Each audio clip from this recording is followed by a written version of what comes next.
Il y a beaucoup de gens qui comprennent pas que quand ils gagnent, c'est qu'il y a quelqu'un qui perd et donc ils espèrent faire perdre quelqu'un.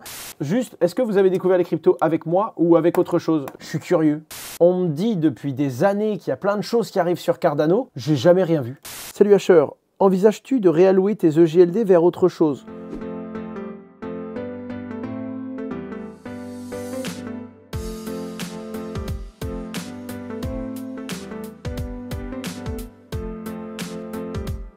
Les gens ne comprennent pas que quasi personne ne gagnera rien. Ce marché est à somme nulle. Il n'est pas à somme nulle. Si tu dis qu'il est à somme nulle, c'est que tu ne le connais pas. Après, il y a quand même un peu de vrai dans ce que tu dis. Il y a beaucoup de gens qui comprennent pas que quand ils gagnent, c'est qu'il y a quelqu'un qui perd et donc ils espèrent faire perdre quelqu'un. Et il y a beaucoup de gens qui, entre guillemets, perdront à un moment ou à un autre. En attendant, ça fait 7 ans que je suis dans le marché des cryptos, 7 ans que les cryptos se valorisent, 7 ans que c'est globalement une tendance de hausse. Pour le coup, si c'est des BlackRock qui rentrent sur le marché et qui valorisent tes actifs, c'est plutôt sympa. En tout cas, c'était un marché de retail avant les ETF et maintenant ça ne l'est plus. Autant dire que tous ceux qui étaient positionnés avant ont fait un très bon coup. Les altcoins sont à somme nulle, pas le Bitcoin, c'est encore une connerie. T'as plus de création sur certains coins que sur d'autres, c'est vrai, mais non, t'as pas que Bitcoin. Non, Pichou, pas maintenant, je suis en live.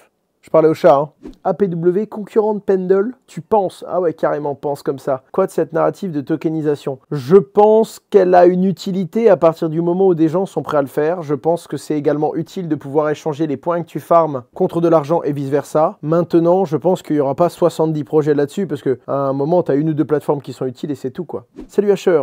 Envisages-tu de réallouer tes EGLD vers autre chose? Non, ma position de GLD, je l'ai renforcée, je l'ai bien renforcée à partir de 50 $. Maintenant, je joue le jeu, je joue le cycle. Hein. Mon pari à moi, c'est soit ça vit et je génère des profits avec, soit je perds mon argent. Hein. C'est comme ça que je prends des positions sur tout ce qui n'est pas Bitcoin Ether. Et donc, je tiens sur le long terme. Mais j'ai pas prévu d'alléger ma position. Salut Asher, j'aimerais ton avis sur un point. Bitcoin permet à ce que les règles soient les mêmes pour tout le monde. Pas d'impression monétaire, etc. Mais qu'est-ce qui empêcherait que les règles soient quand même biaisées? Dans le sens où ceux qui profitent déjà de l'impression monétaire peuvent profiter de cette même impression pour acquérir du Bitcoin. C'est un peu compliqué. À partir du moment... Enfin, ta question est un peu compliquée. Là où ce que tu dis est vrai, c'est que ceux qui impriment des billets peuvent très bien imprimer des euros et utiliser ces euros pour acheter des Bitcoins. Ça, c'est sûr. Mais plus ils font ça, plus ils diluent, entre guillemets, l'euro en donnant à tout le monde et plus ils vont diluer la valeur restante de l'euro. Donc, ils vont faire mal à leur monnaie. Hello, Owen, qu'est-ce que tu penses de l'évolution d'Atom Cosmos depuis ta vidéo dessus? L'évolution de l'écosystème est très bonne. Il y a beaucoup de choses qui se développent, il y a de plus en plus de projets qui utilisent le Cosmos SDK. Je suis très confiant pour cet écosystème. Par contre, le token Atom ne capte pas du tout la valeur de son écosystème. Pour moi, c'est le token qui est pas bon, ce n'est pas le concept du Cosmos SDK, quoi.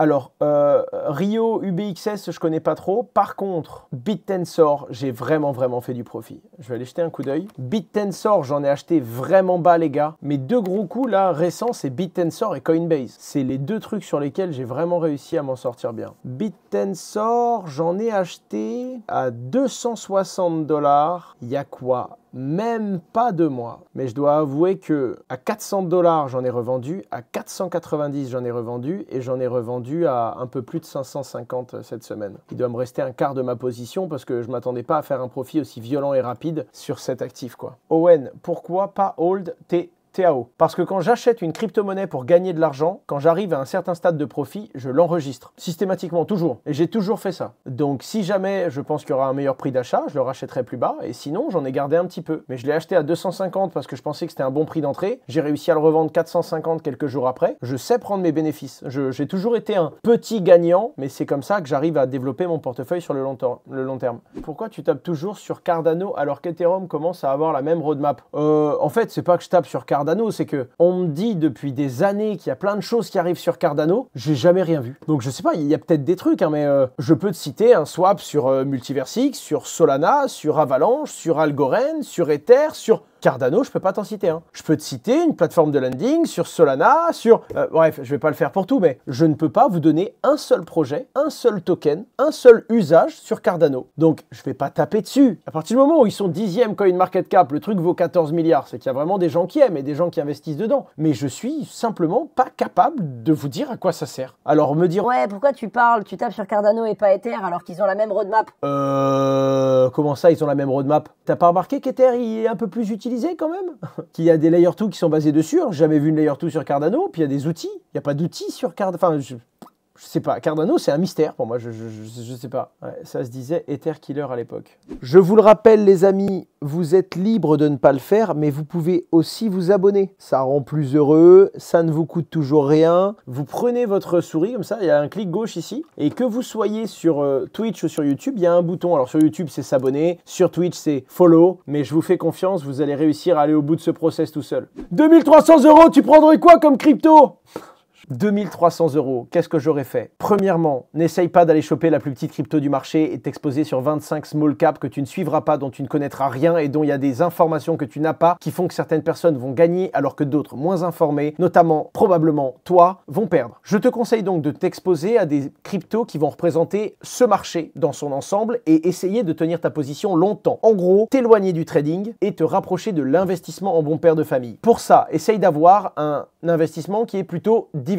Prends un bon tiers de Bitcoin, jusqu'à 50% de Bitcoin, peut-être un bon quart de ton portefeuille en Ether. En tout cas, c'est deux valeurs que je recommande beaucoup. Et tu vas jouer entre 25 à 35% de ton portefeuille avec quelques autres cryptos sur lesquels tu as des convictions. Ça peut être une crypto-monnaie qui représente la finance décentralisée, comme par exemple AAV qui performe bien en ce moment. Une crypto-monnaie qui représente et qui absorbe parfois une partie de l'ascension de l'intelligence artificielle, comme BitTensor ou encore Render. Ou une ou deux autres crypto-monnaies que tu apprécies toi selon tes convictions, crypto-monnaies que tu vas suivre et dont tu vas suivre l'actualité. Voilà comment tu peux te constituer un petit portefeuille. Ensuite, ne vise pas 3-4 mois, tu vises 2-3 ans. Si tu sors avant parce que tu as eu une belle performance, tant mieux, mais ne vise pas de position très court terme. Et pour finir, donne-toi un objectif. Tu veux en faire quoi de ces 2300 €? Et si là, tout de suite, dans ta tête, tu dis je veux faire x10, eh ben tu vas faire n'importe quoi et tu vas perdre du pognon. Il faut avoir un objectif qui est raisonnable, qui est smart et qui est surtout atteignable. Sur Bitcoin, en vrai, un Bitcoin qui passe les 100 000 $, c'est déjà une belle performance. Sur Ether, si tu arrives à faire entre x2 et x3, si ça monte à 5 000, entre 5 et 7 000 $, c'est déjà une très belle performance. Et ensuite, sur tes plus petits coins, tu peux aller chercher des trucs un peu plus arrogants, mais surtout, dernier conseil, ne vends pas tout d'un coup et n'achète pas tout d'un coup. Si tu veux acheter, achète, mais mets le montant que tu veux mettre, par exemple, tes 2300, tu mets 1/5 tous les mois pendant 5 mois. Comme ça, si le cours décolle, tu seras déjà in, et si le cours s'effondre, tu pourras racheter plus bas. À l'inverse, mets-toi des objectifs, et si ça, c'est ton point de vente, par exemple, tu te dis Bitcoin, je veux vendre à 100 000 $, en vrai, vends-en un petit peu à 75, 85, 95, 105 et 115, par exemple. Ce qui fait que si ça arrive à ton objectif, tu auras réalisé ton profit. Si ça décolle plus haut, comme souvent en bull run, tu auras peut-être même été chercher une plus grosse performance. Le plus important, c'est également sortir par étapes, mais avoir maintenant des paliers de vente. Si tu les as pas, tu vendras jamais. De toute façon, c'est simple, hein. Plus tu es sur une longue échelle de temps, plus tu as de la chance d'aller chercher de la perf après.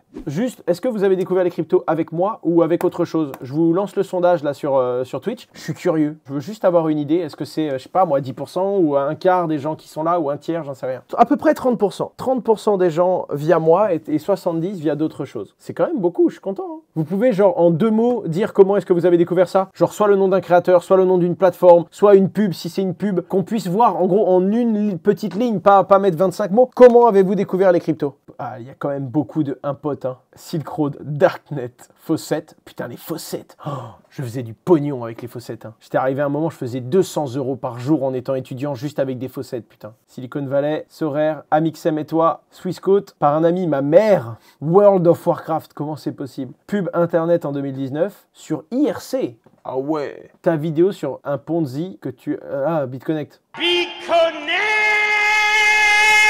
Le pump après l'élection de Biden, un mec en stage, Swagman, Coinbase. Je sais même plus, l'autre, très honnête.